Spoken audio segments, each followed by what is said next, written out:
watch me. Bonjour tout le monde, je suis ravie de vous retrouver aujourd'hui pour une nouvelle vidéo news et aujourd'hui on va parler du cas Taylor Swift. Ça se passe pas très bien pour elle en ce moment, enfin pas très bien, oui et non, elle va se marier, c'est cool. Mais à côté, il lui arrive quand même des tuiles, dont une plainte. Déjà qu'elle a trempé dans le drama Justin Baldoni, Blake Lively, maintenant c'est à son tour d'avoir une plainte aux fesses. Que se passe-t-il? Je vais vous raconter tout ça. N'oubliez pas que la chaîne est également disponible en format podcast. Je vous mets à chaque fois les liens en barre d'infos.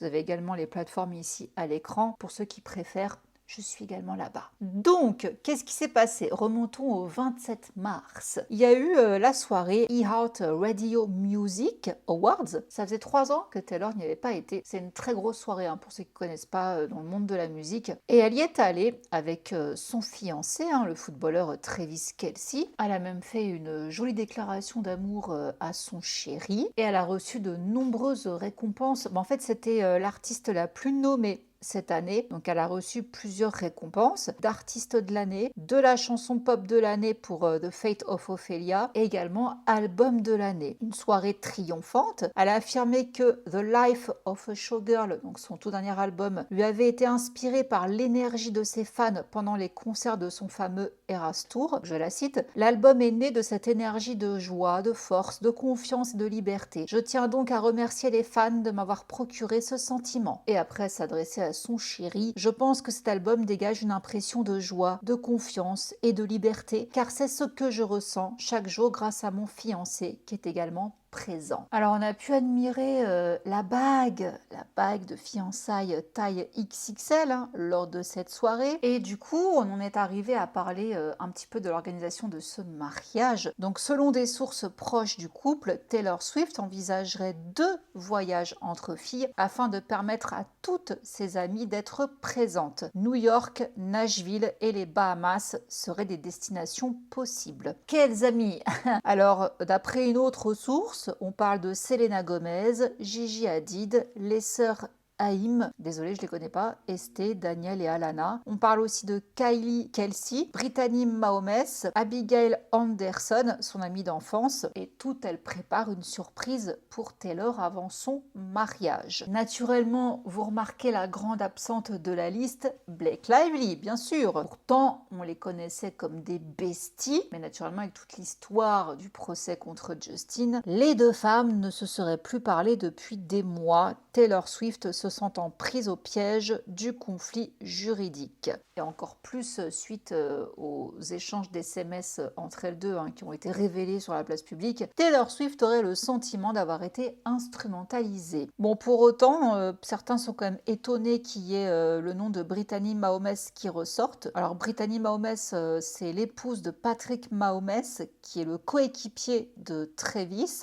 car des rumeurs avaient circulé comme quoi Taylor et cette Brittany se seraient embrouillés pour cause d'opinions politiques divergentes. En effet, Taylor avait apporté son soutien à Kamala Harris lors de la dernière élection et a dû faire face à de nombreuses attaques du président Donald Trump, et Brittany de son côté a affiché son soutien à Trump. Apparemment, elle figurerait selon des sources sur la liste. Et justement, à propos de tout ça, elle a parlé à Emma des Spice Girls sur Heart Radio au Royaume-Uni que elle et ses amies étaient toutes éparpillées aux 4 coins du monde. On pourrait croire que j'ai toujours rêvé d'un mariage, mais en réalité, je n'y ai jamais réfléchi avant de rencontrer la bonne personne. Mon groupe d'amis emblématique est super, mais tellement occupé. Donc est-ce que Blake et Ryan seront au moins invités au mariage, à défaut que Blake soit invité pendant le trip entre copines? Une source a confié que Taylor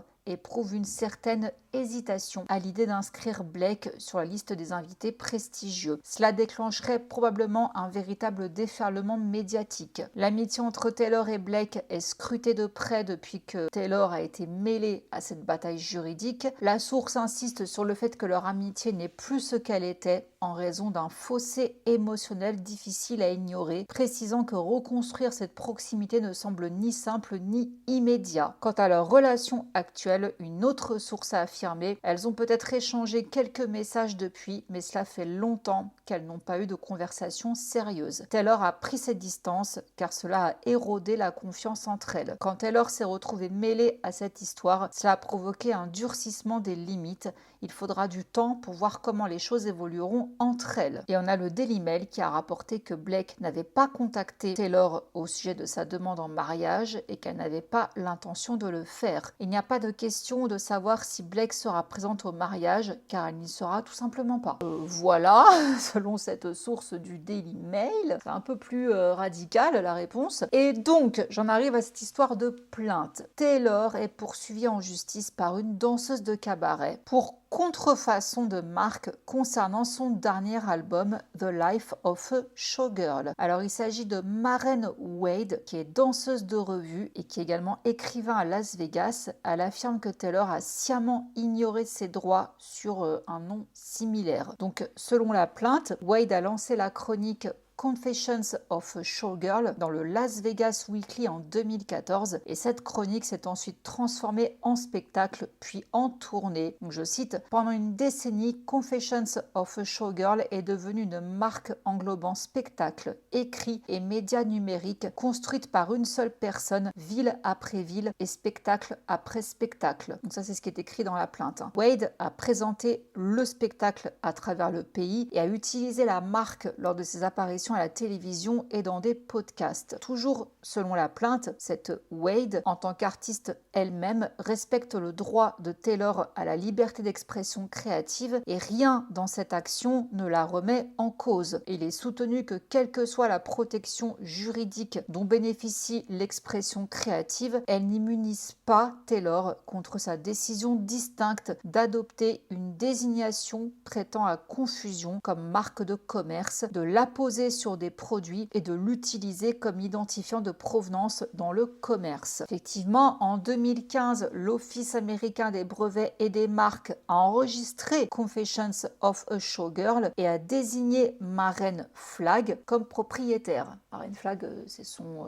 nom, son vrai nom à cette Wade. Selon la plainte en novembre 2025, l'Office américain des brevets et des marques a refusé la demande d'enregistrement de The Life of a Showgirl déposée par l'équipe de Taylor Swift en raison justement d'un risque de confusion avec la marque déjà établie par Maren Wade. C'était pourtant clair. L'avocat spécialisé en brevets J.D. Harriman a déclaré au Times que bien que l'Office américain ait rejeté la marque de Taylor Swift, cette dernière a volontairement suspendu la demande d'enregistrement de Life of a Showgirl pendant que sa demande d'enregistrement de la marque Showgirl suivait son cours. Cette affaire ne concerne pas la musique et il se peut même qu'elle ne porte pas sur la confusion, a déclaré cet avocat spécialisé. Dans sa propre plainte, Maren Wade reconnaît qu'elle ne conteste pas l'album lui-même, mais uniquement les produits dérivés. Avant de déposer sa plainte, elle utilisait publiquement le hashtag Swift pour promouvoir l'album et se déclarait fan. Et du coup, son avocat à cette Wade, Jamie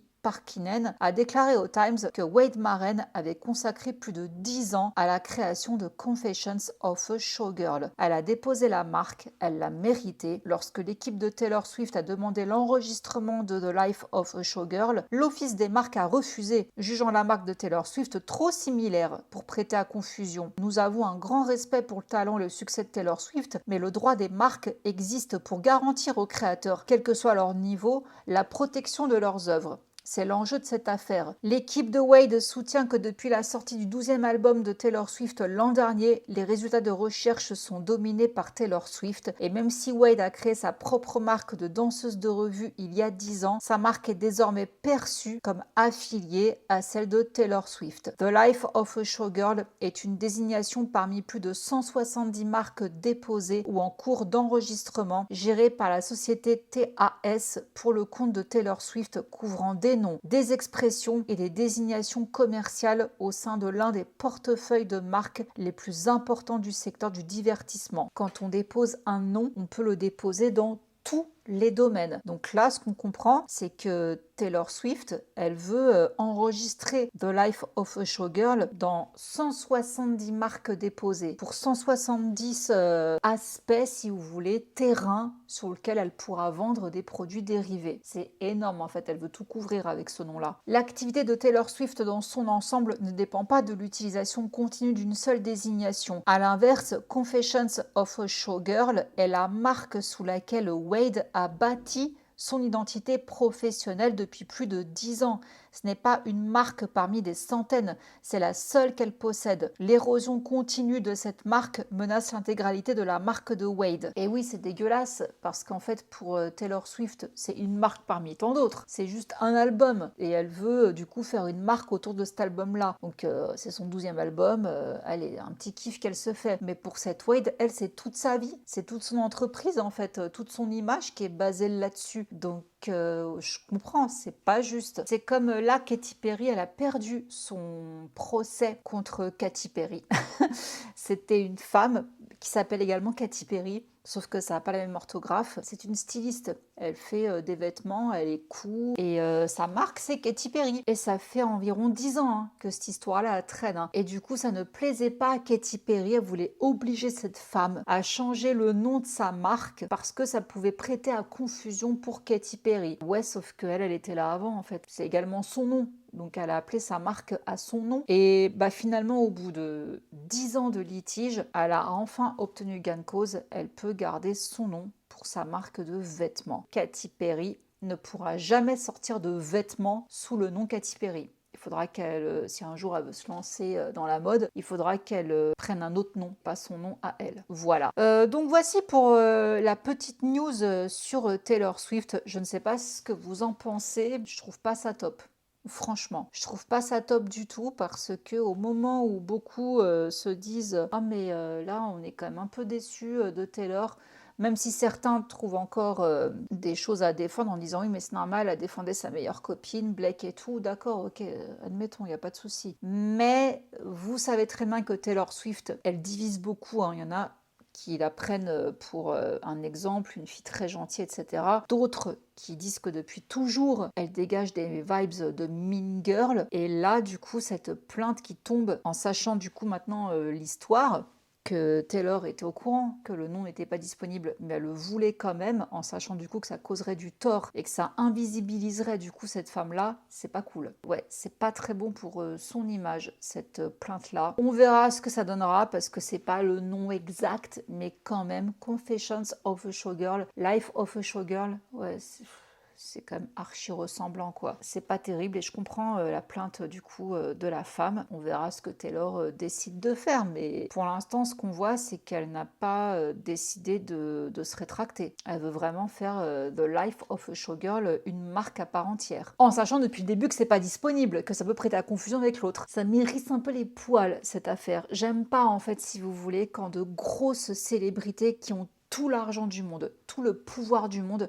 Je n'aime pas quand ces gens-là, ils viennent empiéter sur des gens inconnus, sur des petits créateurs, des petits entrepreneurs qui font ce qu'ils peuvent pour essayer de se faire connaître. Et t'as un géant au pied d'acier là qui vient écraser tout sur son passage. Je trouve ça dégueulasse. Ça m'énerve quand je vois des choses comme ça. Je suis déçue de Taylor Swift. J'ai pas d'avis sur elle, je vous l'ai toujours dit. J'ai aucun avis sur cette femme, voilà. Mais là, je suis pas très fan en fait, si vous voulez, de la réaction, quoi. Mais en tout cas, dites-moi vous en commentaire ce que vous en pensez. Je vous laisse là et je vous retrouve dimanche pour un sujet où on va encore aller déterrer des cadavres. Vous verrez, je vous fais plein de gros bisous et je vous dis à dimanche. Mouah. Ciao.